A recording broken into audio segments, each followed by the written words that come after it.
Hello बच्चों, कैसे हैं आप? आई होप कि आप सब अच्छे हैं, ठीक है, घर पर हैं, सेफ़ हैं। स्टूडेंट्स, चलिए आज का लेक्चर हम स्टार्ट करते हैं लास्ट लेक्चर के रिकैप के साथ। चलिए, लास्ट लेक्चर में हमने क्या किया था? सबसे पहले हमने एक्सपेंडिचर के बारे में पढ़ा था। तो एक्सपेंडिचर क्या होता है स्टूडेंट्स? एक्सपेंडिचर वो सारे खर्चे होते हैं जो बिज़नेस करता है, किसके लिए? बेनिफिट रिसीव करने के लिए। फिर हमने एक्सपेंडिचर की टाइप्स पढ़ी थी। एक्सपेंडिचर जो है 3 तरह का होता है। सबसे पहले हमने क्या किया था? Capital expenditure. कैपिटल एक्सपेंडिचर वो एक्सपेंडिचर जो किस पे किया जाता है? फिक्स्ड एसेट्स को ख़रीदने के लिए किया जाता है। फिक्स एसेट्स को ख़रीदने के लिए और साथ ही साथ उनका जो इंस्टॉल करने का जो खर्चा आता है वो भी किस में आता है? कैपिटल एक्सपेंडिचर में आता है। दूसरा हमने क्या किया था? Revenue expenditure. रेवेन्यू एक्सपेंडिचर कौन से एक्सपेंडिचर होते हैं? जो एक अकाउंटिंग ईयर में किए जाते हैं और उनका बेनिफिट सेम टाइम पीरियड में ही फर्म को या बिज़नेस को रिसीव हो जाता है। वो कौन सा होता है? Revenue expenditure. जैसे एम्प्लॉयज़ की सैलरी पे करना, रेंट पे करना, ये कौन से हैं? Revenue expenditure. हम वो एक्सपेंडिचर सेम टाइम पीरियड में करते हैं और उनका बेनिफिट भी हमें सेम टाइम में रिसीव हो जाता है, वो होते हैं रेवेन्यू एक्सपेंडिचर। थर्ड टाइप हमने क्या करी थी एक्सपेंडिचर की? Deferred revenue expenditure. Deferred revenue expenditure वो रेवेन्यू एक्सपेंडिचर जिनको हम खर्च करते हैं आज, लेकिन उनका बेनिफिट हमें कई सालों तक मिलता रहता है। जैसे हमने इसका एग्जांपल क्या किया था? एडवर्टीज़मेंट। ठीक है, ये क्या था? एक्सपेंडिचर के बारे में। नेक्स्ट हमने कौन सी टर्म करी थी? एक्सपेंसेस की टर्म करी थी। एक्सपेंसेस क्या होते हैं? एक्सपेंसेस वो सारे खर्चे जो किसके लिए किए जाते हैं? गुड्स को सेल करने के लिए किए जाते हैं। ठीक है, जैसे ट्रांसपोर्टेशन का खर्चा, ये क्या है? एक्सपेंसेस हैं। नेक्स्ट हमने कौन सी टर्म करी थी? इनकम की।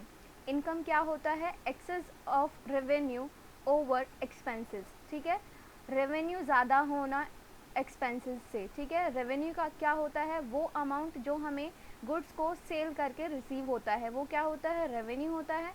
दूसरा क्या होता है? एक्सपेंसेस। एक्सपेंसेस मतलब जो गुड्स को सेल करने के लिए जो खर्चे किए गए हैं वो एक्सपेंसेस। जब हम रेवेन्यू में से एक्सपेंसेस को माइनस कर देंगे तो क्या आ जाएगा? इनकम आ जाएगी। ठीक है, तो इनकम का क्या फॉर्मूला होता है? Revenue minus expenses. नेक्स्ट हमने कौन सी टर्म करी थी? प्रॉफिट। प्रॉफिट में हमने दो तरह के प्रॉफिट पढ़े थे, ग्रॉस प्रॉफिट और नेट प्रॉफिट। सबसे पहले क्या पढ़ा था? Gross profit. ग्रॉस प्रॉफिट जो सिमिलर था इनकम के जैसे, जब हम रेवेन्यू में से क्या माइनस कर देते हैं? Cost of goods sold minus कर देते हैं तो वो क्या आ जाता है? ग्रॉस प्रॉफिट आ जाता है। फिर हमने दूसरी टर्म क्या करी थी प्रॉफिट की? Net profit.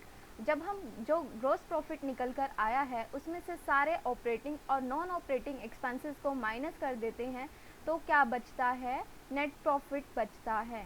ठीक है, ये थी प्रॉफिट की दो टर्म, ग्रॉस प्रॉफिट और नेट प्रॉफिट। नेक्स्ट हमने क्या किया था? गेन। गेन क्या होता है? प्रॉफिट ही होता है लेकिन नॉन रिकरिंग नेचर वाला प्रॉफिट। ठीक है, जैसे कि हमने एग्जाम्पल किया था कि अगर फर्म की कोई एसेट पुरानी हो गई है और वो उसको बेच रहा है, ठीक है, फर्म के जो एसेट है पुरानी बेच रहे हैं, तो उससे जो बेनिफिट मिलेगा, उससे जो प्रॉफिट होगा वो क्या होगा? गेन होगा। क्योंकि फर्म क्या करती है? अपनी एसेट को बेचती नहीं है। फर्म कौन से गुड्स को बेचते हैं? जिसमें वो डील कर रहे हैं। डील करने से जो प्रॉफिट होगा वो प्रॉफिट कहलाएगा, और अगर एसेट बेच रहे हैं तो वो क्या कहलाएगा? गेन कहलाएगा। क्योंकि गेन क्या होता है? Non recurring in nature. ठीक है, वो हर साल नहीं होता, हर बार नहीं होता, कभी कभी होता है। ठीक है, नेक्स्ट हमने कौन सी टर्म करी थी? लॉस। लॉस को हमने दो टर्म्स में किया था। एक तो क्या? जब हमारे खर्चे ज़्यादा हो जाते हैं और हमारा रेवेन्यू कम होता है। ठीक है, रेवेन्यू कम होना और एक्सपेंसेस ज़्यादा होना, वो क्या होता है? लॉस होता है। दूसरी टर्म में हमने क्या किया था कि हमें कोई बेनिफिट रिसीव ही नहीं होता है। अगर हमारे गोडाउन में आग लग जाती है या हमारा जो रेडी माल होता है वो चोरी हो जाता है या एक्सीडेंट हो गया, कुछ हो गया, हम उसको बेच ही नहीं पाए, तो वो बेच ही नहीं पाए तो हमें रेवेन्यू तो मिला ही नहीं, तो हमारे पास रेवेन्यू कहाँ से जनरेट होगा? तो उस टर्म में भी क्या होगा? फर्म को लॉस होगा। ठीक है, नेक्स्ट हमने क्या किया था? परचेज। परचेजेस कौन से परचेजेस? जिसमें फर्म क्या कर रही है? डील कर रही है। जैसे हमने दो पॉइंट ऑफ व्यू से किया था, एक हमने ट्रेडिंग कंसर्न के पॉइंट ऑफ व्यू से किया था, दूसरा मैन्युफैक्चरिंग के लिए किया था। ट्रेडिंग कंसर्न क्या होते हैं? वो बिजनेस जो क्या करते हैं, फाइनल प्रोडक्ट में डील करते हैं, ठीक है, जो बल्क में सामान खरीद लेते हैं और ख़रीद कर फिर उसको रीसेल करते हैं, जैसे होलसेलर होते हैं, ठीक है, वो क्या होता है, ट्रेडिंग कंसर्न होता है, ट्रेडिंग बिजनेस होता है, जिसमें क्या करते हैं, वो फाइनल गुड्स को, जो रेडी माल होता है, रेडी गुड्स होते हैं, उसमें ही क्या करते हैं, डील करते हैं, ठीक है। दूसरा मैन्युफैक्चरिंग बिजनेस में क्या होगा, हम क्या करेंगे, रॉ मटेरियल को खरीद कर क्या करेंगे, फाइनल गुड्स को प्रिपेयर करेंगे और इसकी सेल करेंगे, ठीक है। तो मैन्युफैक्चरिंग कंसर्न के पॉइंट ऑफ व्यू से जो गुड्स हुआ, जो परचेजेस हुए, वो क्या हुए, रॉ मटेरियल को परचेज करना, ठीक है। नेक्स्ट टर्म हमने क्या करी थी, परचेज रिटर्न मतलब अगर हमारी क्वालिटी के अकॉर्डिंग नहीं है, या हमने जो भी स्पेसिफिकेशन दी है रॉ मटेरियल के बारे में या गुड्स के बारे में, अगर उस टाइप का नहीं होता है हमारा गुड्स, तो हम क्या कर देंगे, परचेज रिटर्न कर देंगे। और इसका दूसरा नाम क्या था स्टूडेंट्स, रिटर्न आउटवर्ड, ठीक है। क्या कर दिया हमने, जो हमने ख़रीदा था उसको बाहर भेज दिया, वापस कर दिया, ठीक है। नेक्स्ट हमने क्या किया था, सेल्स और सेल्स रिटर्न। सेल्स मतलब जो जिस प्रोडक्ट में बिजनेस डील कर रहा है उसका क्या करना, उसको बेचना, ठीक है, ना कि एसेट को बेचना। और सेल्स रिटर्न मतलब हमने बाहर माल हमने क्या किया था, सेल किया था, लेकिन जो ख़रीदने वाली पार्टी थी, जो बायर था, उसको गुड्स उसके स्पेसिफिकेशन के अकॉर्डिंग नहीं मिला, उसकी क्वालिटी के अकॉर्डिंग नहीं मिला, ठीक है। तो क्या कर दिया उसने, ख़रीदा हुआ माल को हमें वापस भेज दिया, वापस कर दिया, तो वो क्या हुआ, सेल्स रिटर्न हुआ। सेल्स रिटर्न का दूसरा नाम क्या होता है स्टूडेंट्स, सेल्स इनवॉर्ड, ठीक है। नेक्स्ट जो हमने लास्ट टॉपिक किया था लास्ट क्लास में, वो क्या था, स्टॉक और इन्वेंट्री, ठीक है।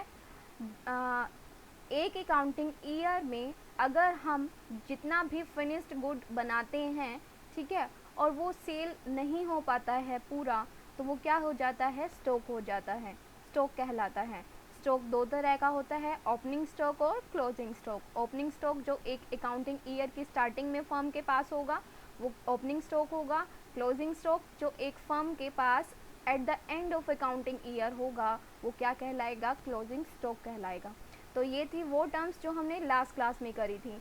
आज का जो हमारा टॉपिक है वो अब स्टार्ट करते हैं। चलिए स्टूडेंट्स, आज का जो हमारा टॉपिक है वो स्टार्ट हो रहा है, ट्रेड रिसीवेबल्स। ट्रेड रिसीवेबल्स क्या होते हैं, दोज पर्सन्स और firm to whom either goods have been sold on credit और सर्विसेज रेंडर्ड ऑन क्रेडिट, ठीक है।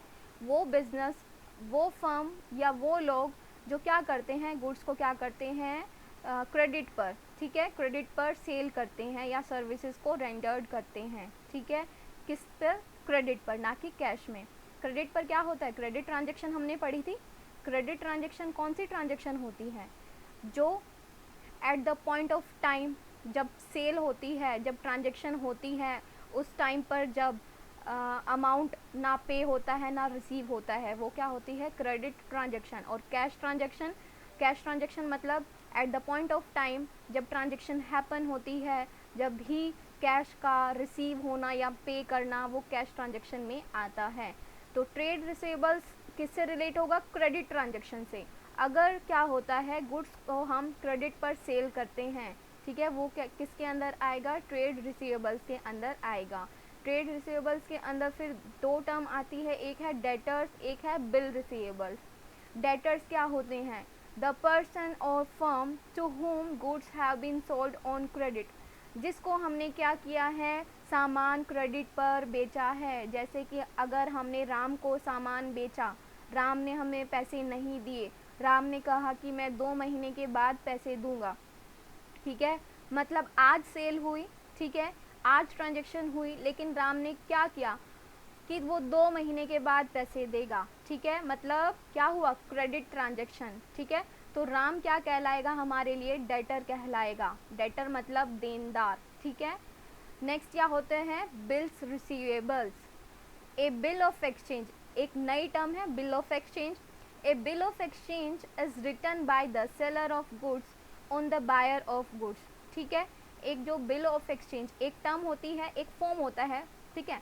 जैसे आप बैंक में जाते हो, पैसे निकलवाने के लिए आपको विड्रॉ के लिए फॉर्म भरना पड़ता है, फॉर्म फिल करना होता है, इसी तरह से ही एक बिल ऑफ एक्सचेंज होता है, ठीक है। जो कौन प्रिपेयर करता है? सेलर, ठीक है। अगर मैंने राम को सामान बेचा है तो मैं प्रिपेयर करूँगी बिल ऑफ एक्सचेंज, ठीक है। बिल ऑफ एक्सचेंज किसके प्रिपेयर करूँगी और राम को क्या करूँगी? भेजूँगी। तो क्या होता है? A bill of exchange is written by the seller of goods on the buyer of goods. किसके लिए? बायर ऑफ गुड्स के लिए। Directing the letter to pay the specified amount at a future date. Ram ने क्या कहा था कि वो 2 महीने के बाद हमें पैसे देगा, तो मैं क्या करूँगी? एक बिल ऑफ एक्सचेंज, एक वो फॉर्मेट होता है, एक फॉर्म होता है जो मैं फिल करूँगी और राम को लिखूँगी कि राम ने इतने अमाउंट का, इतनी क्वांटिटी का गुड्स मेरे से ख़रीदा, इस डेट पर ख़रीदा और 2 महीने के बाद वो क्या देगा? इतना अमाउंट मुझे पे करेगा, ठीक है। तो वो फॉर्म क्या कहलाएगा? बिल ऑफ एक्सचेंज कहलाएगा, ठीक है। A bill of exchange becomes bill receivables. एक बिल ऑफ एक्सचेंज कब बिल्स रिसीवेबल बनता है? जब राम उसको एक्सेप्ट कर लेगा कि मैं हाँ रेडी हूँ 2 महीने के बाद पैसे देने के लिए, ठीक है।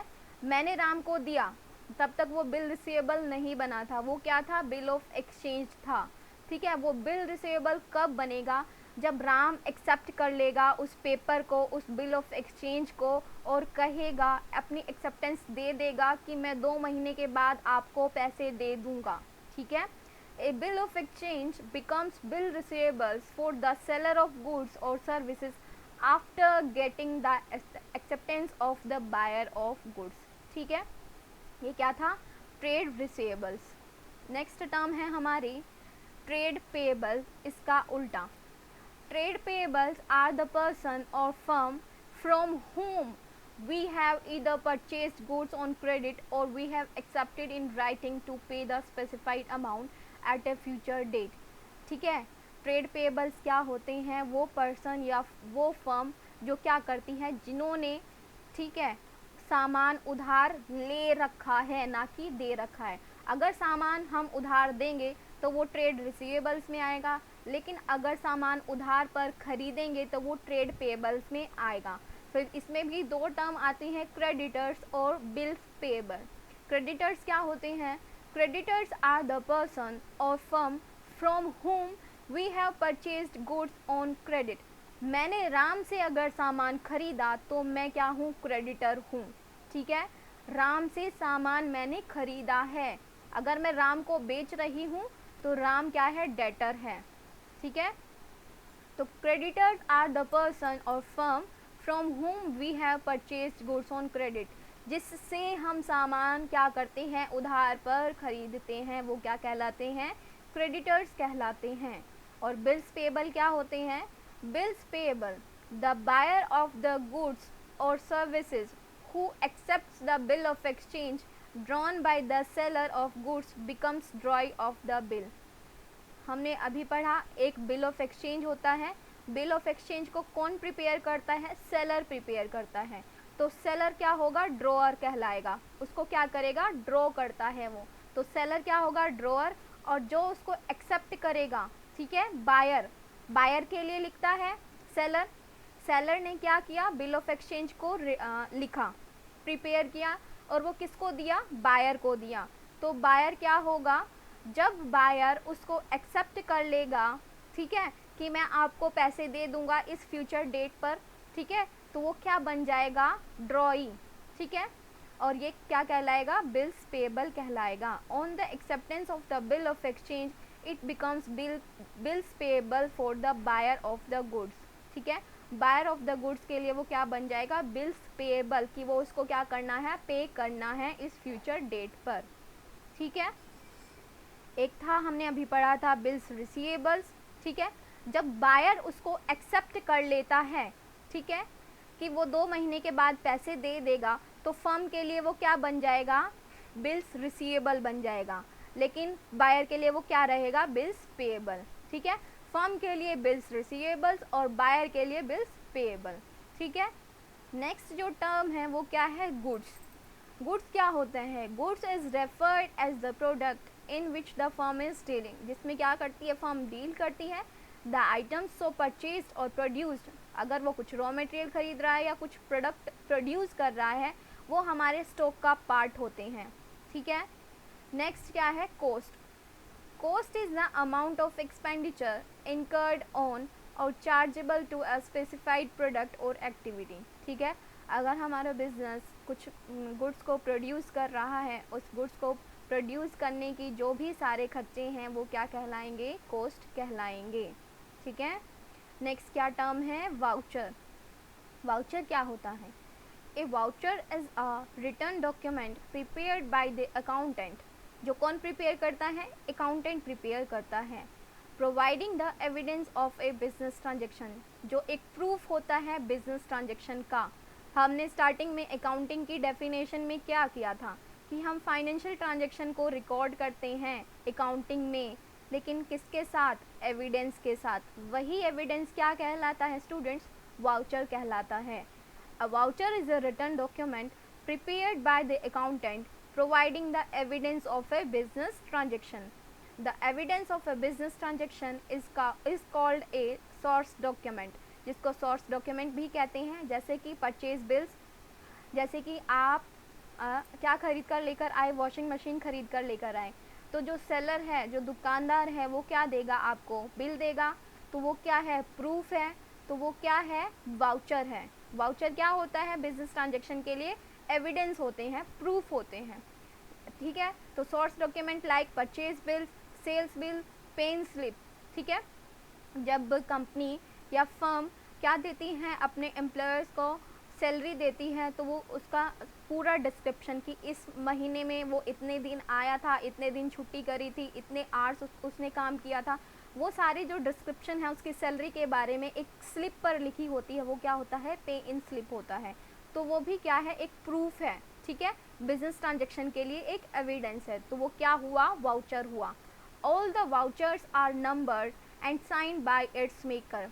एक वाउचर क्या होता है, उस पर नंबर लिखे होते हैं, सीरियल नंबर। जैसे एक चेकबुक होती है, चेकबुक आपने देखी है, तो चेकबुक पर क्या होता है, नंबर लिखे होते हैं। तो एक वाउचर भी पर भी क्या होता है, नंबर लिखे होते हैं, सीरियल नंबर, ठीक है, जो साइन किए जाते हैं, जो उसको प्रिपेयर करता है। कौन प्रिपेयर करता है, अकाउंटेंट, ठीक है। तो ये हुआ वाउचर, जो बिजनेस के लिए क्या होते हैं, एविडेंस का काम करते हैं, प्रूफ होते हैं, ठीक है। नेक्स्ट क्या है टर्म हमारी, डिस्काउंट। डिस्काउंट मतलब any type of reduction in the price of goods by the business entity to its customer। अपने कस्टमर को क्या देना, प्राइजेस में कुछ रिडक्शन करना, ठीक है। अगर 100 रुपये की चीज़ है, वो अपने कस्टमर को 90 में दे रहे हैं, मतलब 10 रुपये का क्या कर दिया, डिस्काउंट दे दिया। Any type of reduction in the price of goods by the business entity to its customer is called a discount, ठीक है। वो क्या होता है, डिस्काउंट होता है। फिर क्या है, डिस्काउंट भी दो तरह के होता है, एक होता है ट्रेड डिस्काउंट, दूसरा होता है कैश डिस्काउंट। सबसे पहले हम बात करते हैं ट्रेड डिस्काउंट की।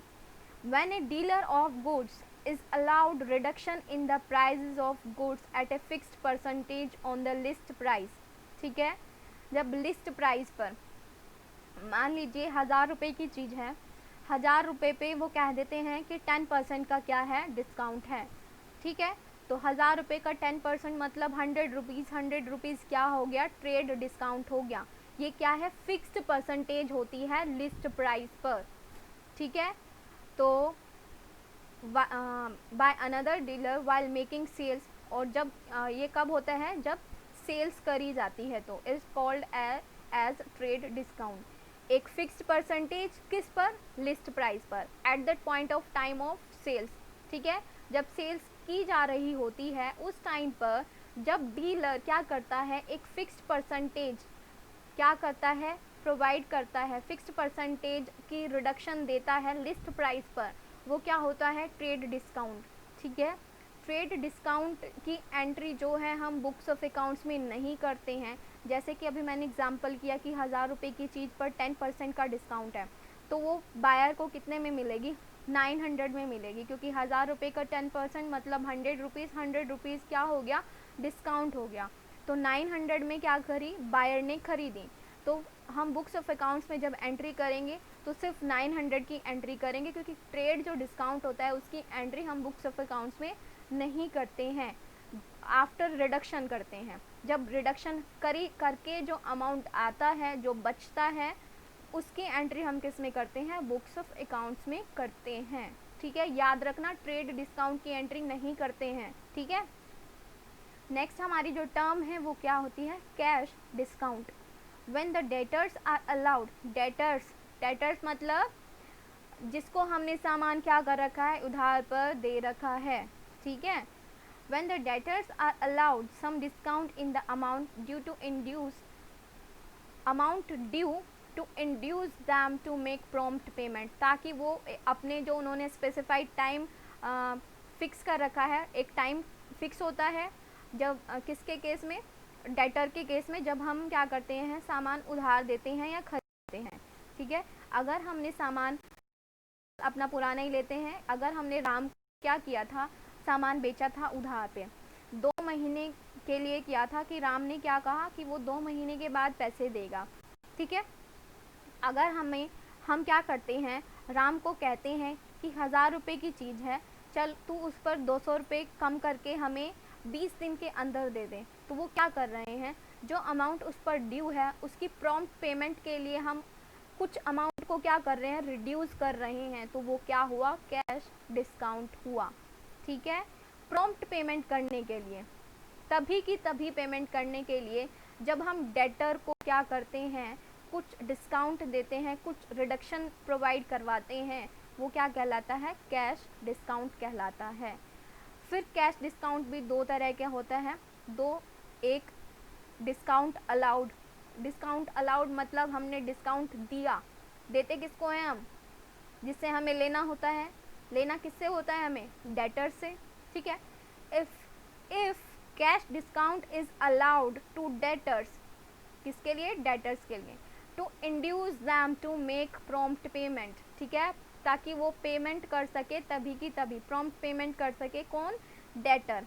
तो ये क्या हुआ, डिस्काउंट अलाउड टाइप हुआ कैश डिस्काउंट की। ठीक है, दूसरा डिस्काउंट रिसीव्ड, मतलब डिस्काउंट हमें मिलेगा। If the cash discount is received by the creditor for making prompt payment. ठीक है, अगर हमने श्याम से सामान उधार खरीदा था, ठीक है, हम क्या हुए, शाम के लिए क्रेडिटर हुए, क्योंकि हमने सामान क्या करा, खरीदा।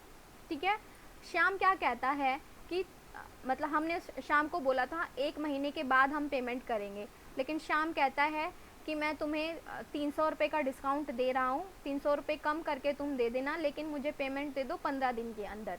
ठीक है, तो ये क्या हुआ, हमें क्या मिला, डिस्काउंट मिला ना, हमें 1000 रुपये की चीज़ 1000 के देने के बदले अब हम उसको कितना देंगे, 700 रुपये देंगे, क्योंकि उसने हमें क्या कर दिया, 300 रुपये की छूट दे दी, किसने, श्याम ने। ठीक है, तो ये क्या हुआ, डिस्काउंट रिसीव हुआ हमें। डिस्काउंट रिसीव किसको होता है, क्रेडिटर्स को होता है, और डिस्काउंट अलाउ किसको होता है, डेटर्स के लिए होता है।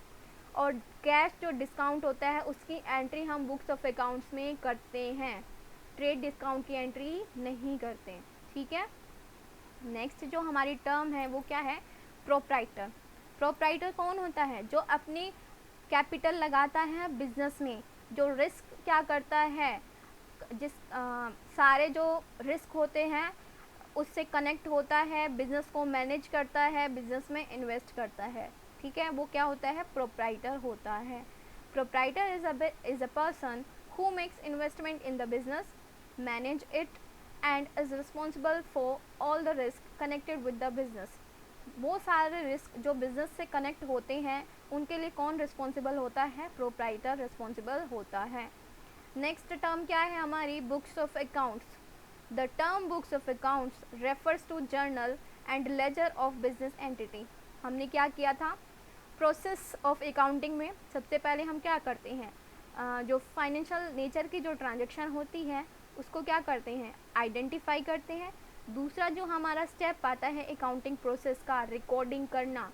रिकॉर्डिंग हम कहाँ पर करते हैं, जर्नल में करते हैं, या फिर अगर हमारा बिजनेस बड़ा है, बहुत सारी ट्रांजैक्शंस हैं, तो क्या करेंगे, books of accounts, subsidiary books of accounts prepare करेंगे।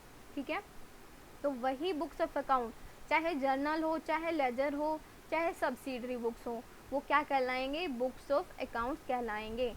जिस अकाउंट में भी हम बिजनेस ट्रांजैक्शन की एंट्री कर रहे हैं वो बुक्स ऑफ अकाउंट कहलाएगा। ठीक है। नेक्स्ट क्या है, एंटिटी।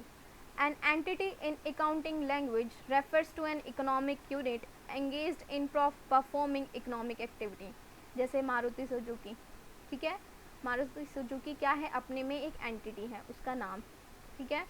नेक्स्ट क्या है, entry. The recording of each transaction in books of accounts is called an entity. क्या कहलाएगी, सॉरी, एंट्री, क्योंकि हम क्या कर रहे हैं, रिकॉर्डिंग कर रहे हैं।